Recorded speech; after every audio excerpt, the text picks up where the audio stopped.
Bonjour à toutes, bonjour à tous, j'espère que vous allez bien et bienvenue dans Le français c'est facile avec Adrien. On est aujourd'hui le lundi 7 avril 2025. Le 7 avril 2025. Et aujourd'hui, on va étudier une expression qui s'appelle rentrer dans sa coquille. Rentrer dans sa coquille.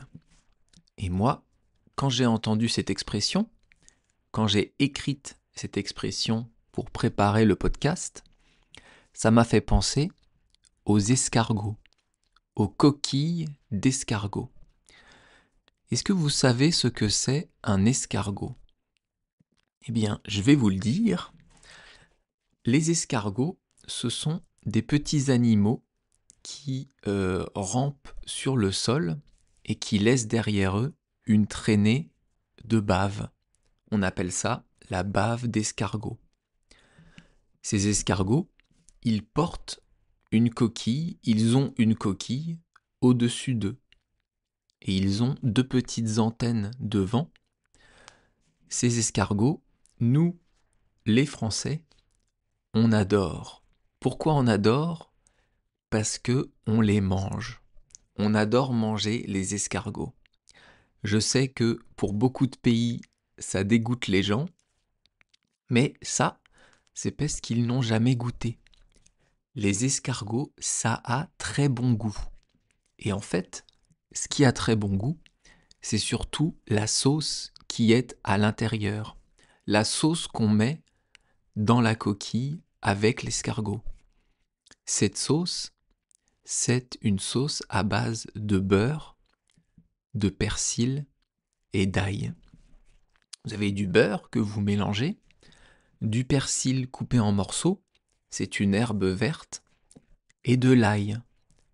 Vous faites cuire ça avec les escargots et c'est magnifique. Généralement, au restaurant, on les mange par douzaines. Donc on prend en général, si c'est une entrée, peut-être 6 escargots par personne. Si c'est un plat, 12 escargots. Moi, personnellement, j'adore ça. C'est vrai que je n'en mange pas souvent. J'en mange même d'ailleurs assez rarement, mais j'adore le goût.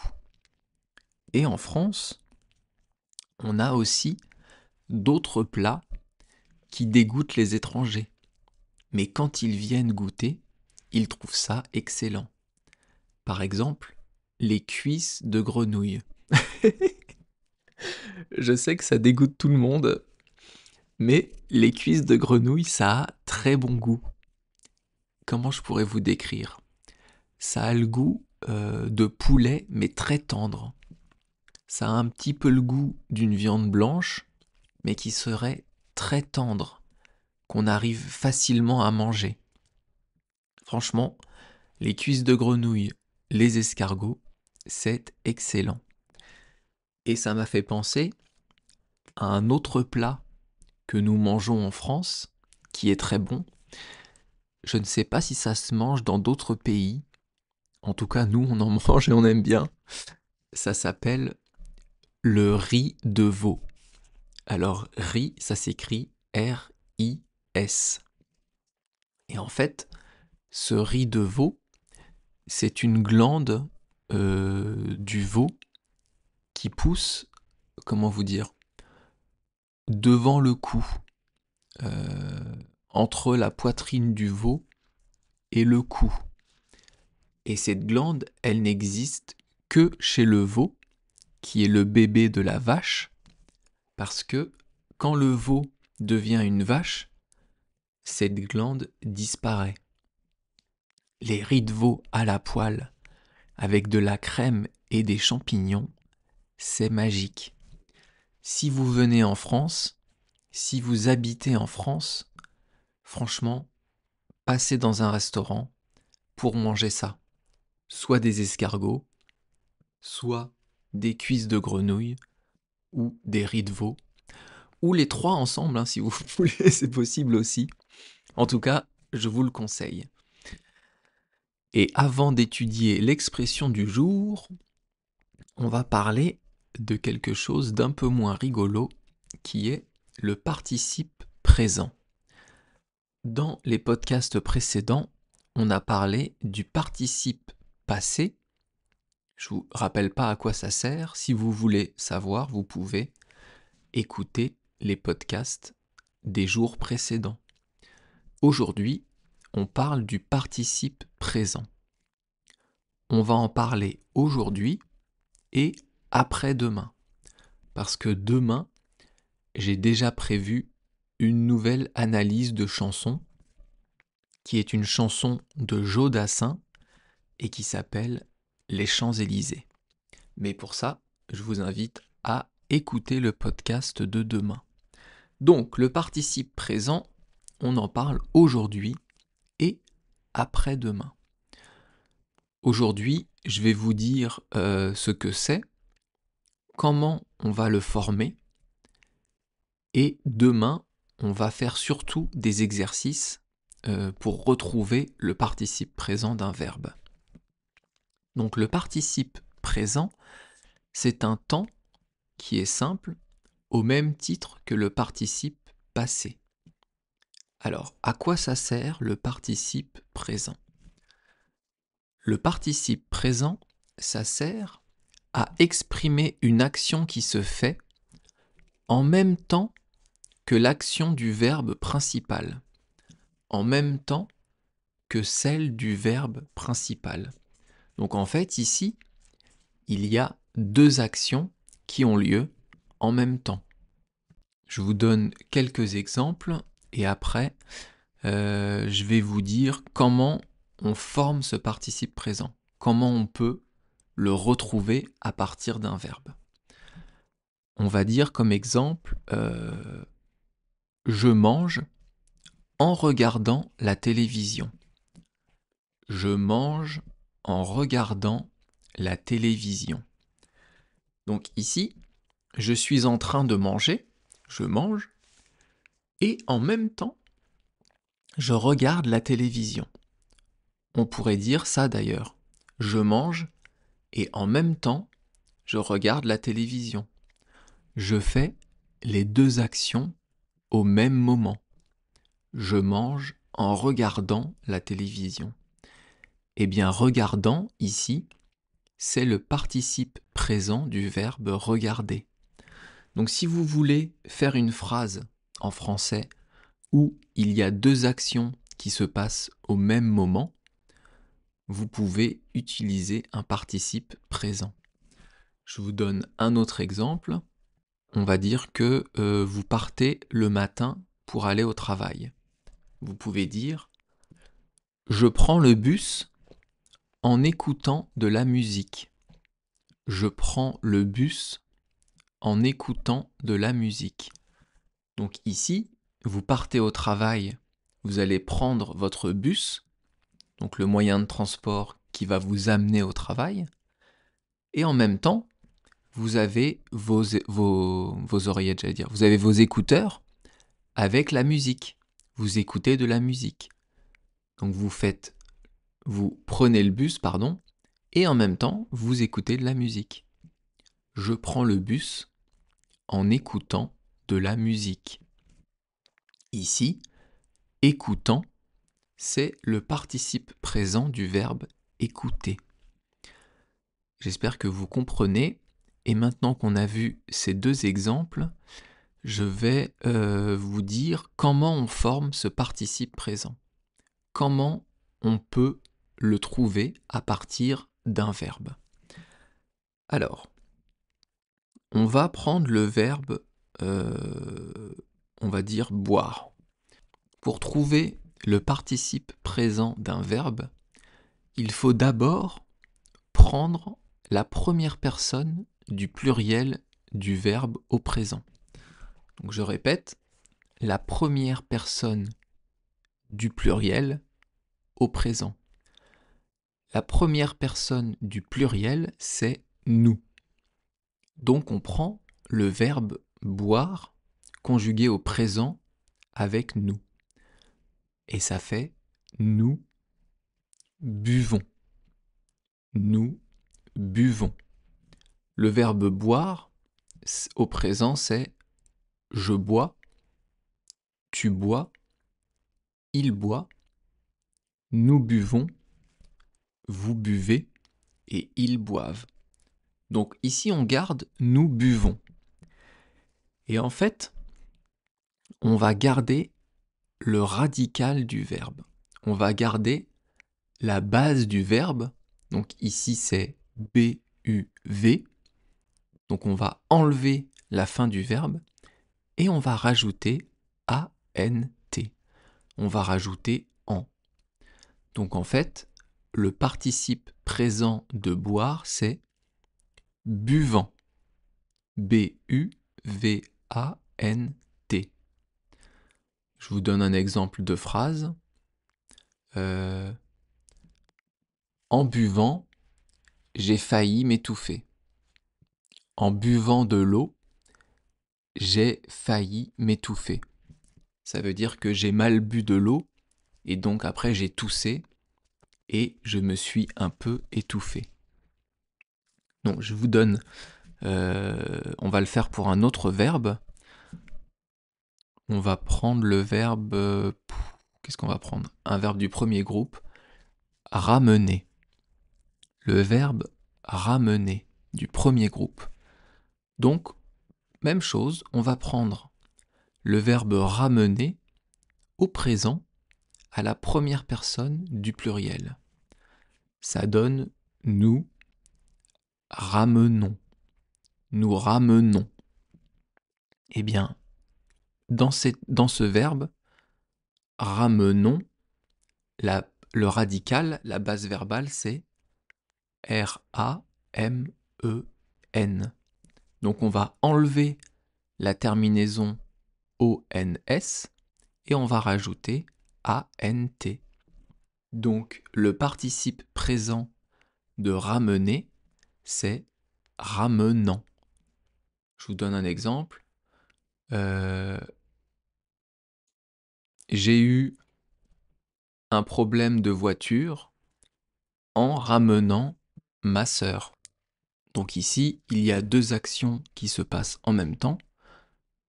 Le problème de voiture et le fait de ramener ma sœur. Alors, juste deux dernières choses avant de passer à l'expression du jour. Il y a deux exceptions dans les participes présents et ce sont deux exceptions très importantes parce que ce sont des verbes qu'on utilise beaucoup. Le verbe être et le verbe avoir. Donc ça, il faut les apprendre par cœur, c'est comme ça. Le participe présent du verbe être, c'est étant. Étant. Et le participe présent du verbe avoir, c'est ayant. A-Y-A-N-T. Ayant. Et dernière chose, le participe présent, contrairement au participe passé, est invariable. On ne met pas de S, on ne met pas de E, ça reste toujours le même. Donc ça, c'est pratique. Que ce soit féminin, masculin, pluriel, singulier, c'est toujours le même. Et tout de suite, on passe à l'expression du jour, rentrer dans sa coquille. Alors ça veut dire quoi? C'est quoi ces mots rentrer et coquille?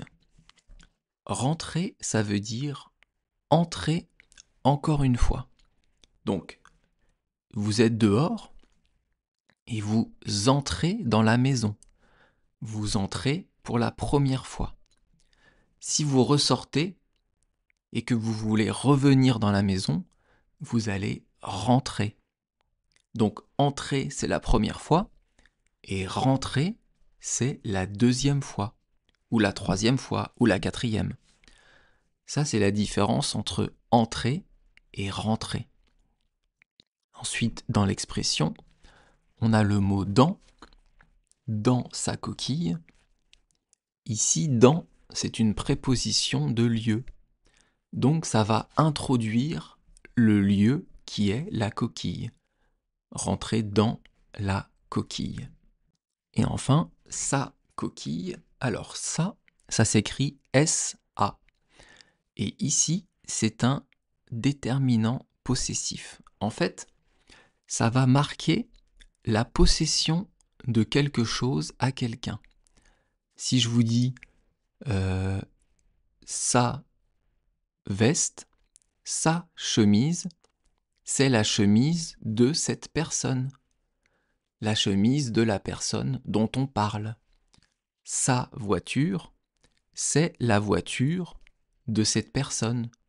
La voiture de la personne dont on parle. Ici, rentrer dans sa coquille, si je le dis pour moi, je peux dire rentrer dans ma coquille.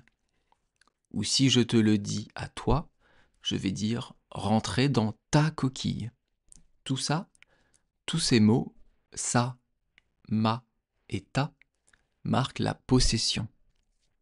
Et enfin, la coquille, on en a parlé un peu au début du podcast avec les escargots, mais on parle aussi de coquille, par exemple, pour les œufs. Une coquille d'œuf ou une coquille pour des mollusques, des coquillages. D'ailleurs, c'est un mot qui est dérivé de coquille, coquillage. Donc c'est quelque chose qui protège. La coquille d'œuf, c'est autour de l'œuf. À l'intérieur, vous avez le blanc et le jaune, et à l'extérieur, la coquille. Alors ça veut dire quoi, cette expression « rentrer dans sa coquille » ? Quel est son sens et à quel moment peut-on l'utiliser ? Rentrer dans sa coquille, ça veut dire se refermer sur soi. Ça veut dire être très timide, être introverti. On va se créer un monde à soi et on aime y entrer. On aime être dans ce monde. Moi, je sais très bien ce que ça veut dire parce que je suis un peu comme ça. J'aime bien me mettre dans ma chambre ou dans mon bureau, à faire un podcast, à lire des mangas, à faire un peu de jeux vidéo, même si j'en fais moins en ce moment évidemment, mais j'aime bien ça. Être tranquille chez soi, sans bruit, c'est le pied. C'est le pied, on a déjà vu cette expression. Donc vous savez que ça veut dire c'est génial, c'est top. Alors je vous donne quelques exemples de rentrer dans sa coquille. Souvent, on voit ça chez les adolescents. Les adolescents entre 13 ans et 18-19 ans, ils vont parfois se couper du monde, être un peu dans leur bulle. C'est ça, rentrer dans sa coquille, c'est être dans sa bulle.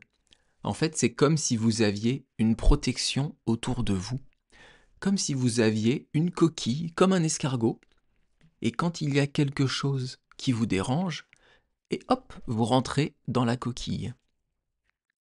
L'escargot, si vous touchez ses petites antennes devant, ou ses petits yeux, je sais pas si c'est les yeux ou les antennes, enfin bref, si vous touchez les deux petits trucs qui sortent, il va rentrer dans sa coquille. Il va se recroqueviller. Ça, c'est un verbe. Recroqueviller, ça veut dire se plier, se rentrer dans sa coquille. Donc c'est vraiment être dans son monde, être timide. Comme sur la couverture du podcast, vous voyez une personne qui est assise en tailleur, en train de lire un livre. On peut dire qu'elle est dans sa bulle, elle est dans sa coquille, elle est dans son monde. D'où ça vient, cette expression ? Eh bien, cette expression, elle vient des coquillages, des escargots. En fait, on a pris une expression en observant les animaux de la mer ou de la terre pour les escargots, et on a vu qu'ils rentraient dans leur coquille. Donc, on a créé cette expression avec l'image de rentrer dans son monde, rentrer dans sa bulle. En anglais, on dirait to retreat into one's shell. C'est la même expression qu'en français. C'est une traduction littérale. Donc en anglais aussi, on dit se retirer dans sa coquille, rentrer dans sa coquille. Voilà, on arrive au bout du podcast. Merci beaucoup de m'avoir écouté. Qu'est-ce que j'ai de nouveau à dire? Oui, donc demain, une analyse de chanson de Jodassin. Oh, Champs-Élysées, palapapapin.